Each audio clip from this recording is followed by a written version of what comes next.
Hi, welcome to Making Music. My name is Dan Aroney, and I'll be your host this week. The show is sponsored by Guitar Showcase in San Jose, California, and we are in Mountain View at Shoreline Amphitheater to go backstage. Our focus on the show today is what does it take to set up for a big venue concert. Tonight's show is with Steve Miller, the Doobie Brothers, Greg Kinn, and Big Brother in the Holding Company, and we're going to meet Scott Boorey, Steve Miller's manager, and he's going to take us through the whole process of what's involved in setting up for a big concert venue. So let's go meet Scott and see what it's all about.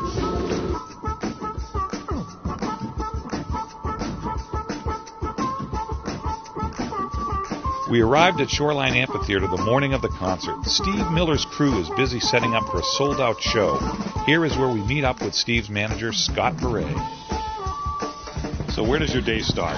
Okay, so when I first get here, normally the gear is already set up, as you can see right now. Now, what time do you usually get here? Yeah. I normally show up an hour before the band shows up, okay. And that enables me to go through everything and make sure that it's right so that when the band shows up, we're right to work.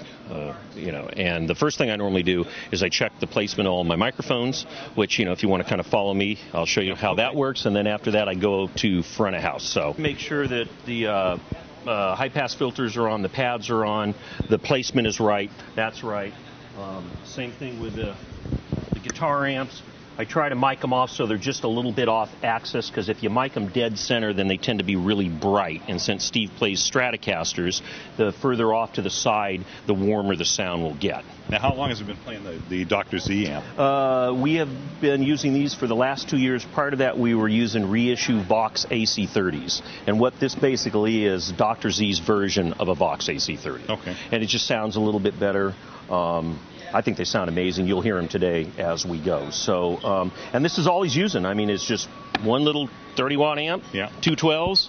He's got a pretty stock pedal board, a wah pedal, a couple of different boosts, a compressor, and a couple of different delay lines. And I'll tell you, that OCD pedal is extremely popular right now. It is. And second to none, we find. And that is the one we use. So, okay. And so if for some reason something were to go with that, yeah. Wes, our tech, could hit a button and it would automatically go to this. Okay, so if that goes down immediately. I mean, you would never even hear. Right. No one would be aware of actually what happened. Now, is that the case with the big bass player and some of the other players? Well, the bass player, do they have backup? Yes, they do, but basically the bass goes straight into a DI. There's no amp, and we don't mic the amp off, so I basically just use a straight signal straight to house. Basically, all the guitar players are really using is one head and one single 212 cabinet. Okay. I mean, the level on stage is very, very soft, which gives me, as front-of-house engineer, absolute total control of what you hear. Okay. There's a microphone on every single instrument. Basically, like I said, for a mixer, it's the ultimate because I'm not having to fight with what comes off the stage. Now, in prior acts that I've mixed over the years, a good example was Y&T. I mixed them and managed them for 17 years. Their sound level was so loud coming off the stage that a lot of times what they were delivering off the stage kind of handcuffed me in smaller venues. Now, when you're playing a big venue like this, it doesn't really matter. But if you're playing a smaller venue, well, when I say by handcuffed, if the level coming off the stage is, say, 118 dB because the guy's using a Marshall stack. And it usually saw that he had many Marshall stacks. Yes. Well, they weren't all used. Basically, It was all cosmetics. Okay. I mean, he was using 2 heads and 2 cabinets, all right. 2 412s. But still, I mean, those are capable of, putting out 110 to 118 dB off the stage. And if you're playing a small room, a lot of times the guitar players were not even in the PA only when they were soloing because their level on stage would be so loud that there was no room to put it in the PA. Okay. Because you got to get the vocals and the drums on top of it. And in a smaller room, the PAs aren't that big. So it makes it real tough to mix. Real tough, yeah. I normally will sit up here so I can get a decent perspective, make sure my snare placement's right, my hat's right, my overheads are right, which they're right, and we're ready to go. So the next step then is we'll go up to front of house and I'll take a listen to what the rig sounds like. Okay. And as I'd said previously, Tom Martinez has already tuned it and got it to where he thinks it sounds right. And after working with me for 4 years, he knows what I want to hear. And that's what we heard when we started to hear that white noise, all and that noise then it got tuned. Was all part of tuning the system. The master tuning. Yeah.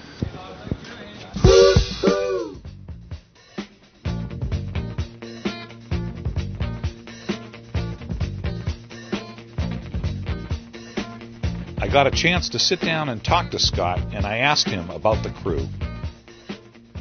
We have Tyler, which is the stage manager, and Tyler's job, especially on a night like tonight when there's multiple acts, is to make sure that the show runs smooth, that the opening acts don't play longer than what they're supposed to play, because we do have curfew issues, and we know that Steve wants to do a 2-hour show, so therefore we have to make sure that, the opening acts play exactly what they're supposed to do. And everybody knows this when the deals are made, but sometimes people get a little carried away, and then all that does is break down, and then you have to get them off faster. Absolutely. And the next band on faster, and it's just again what Tyler does. So, and then of course, there's the techs, which are Wes and Tyler, and Jake, which are the 3 backline techs, and their jobs are to basically make sure that they're assigned gear.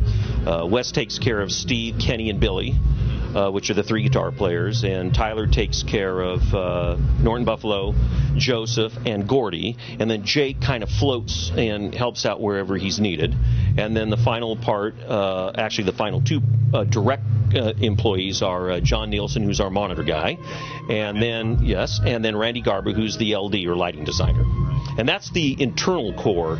And then, of course, like I say, there's the band, and then there's the internal drivers. We have our own drivers that drive our own personal coaches and drive our own semi and stuff like that. And then we vend out for the sound and the lighting.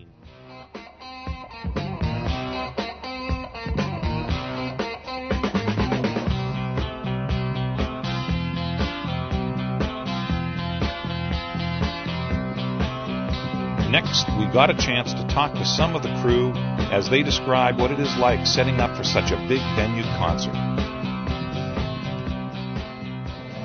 John, tell us what your day is like. Where does it start? And what do you do? Monitor engineer. I do sound for the band. And how long have you been doing it for Steve? This is my 4th year I've been doing it with Steve. And take us through a typical day before the concert. Got to wake up and had some good coffee. That's a nice start. Make the coffee, get wired up. No, the main thing is making sure we got space for everything. Now that we're carrying everything, so essentially.